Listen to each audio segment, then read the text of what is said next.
Ano nga ba yung sekreto para sa fulfilling life? Paano masasabi na na-fulfill mo na yung mga bagay-bagay? Marami sa atin naghahangad ng napakaraming naisin sa buhay na hindi lang basta isang mayaman.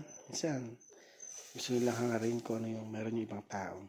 But very simple o simple lang yung nais ko.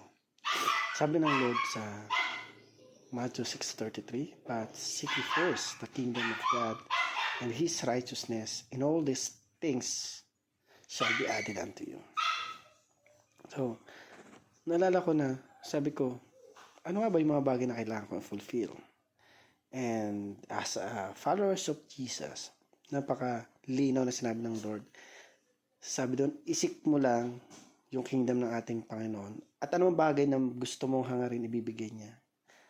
So, ang nais ng Diyos ay mag-focus tayo sa kanyang mga salita. At siya na yung bahala na mag-provide ng lahat ng pangangailangan ng bawat isa sa atin. Kasi minsan iniisip natin ano ba yung problema tayo para sa araw ng bukas. Although yes, napakahalaga na may action tayo.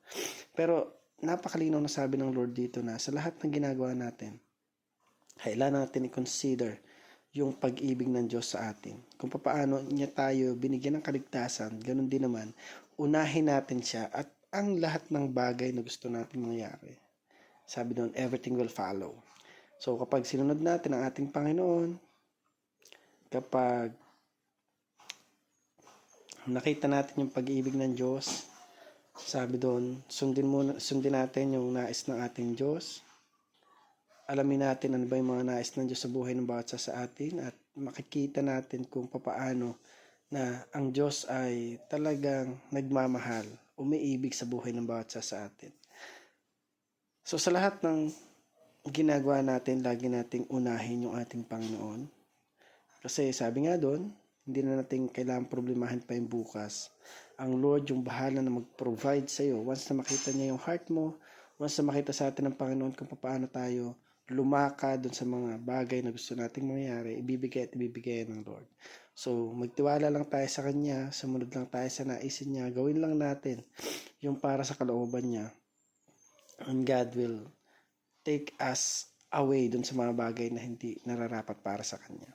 So, we need to trust the process of the Lord, kung paano niya tayo dadalhin doon sa mga bagay na dapat nating puntahan, dapat nating lakaran.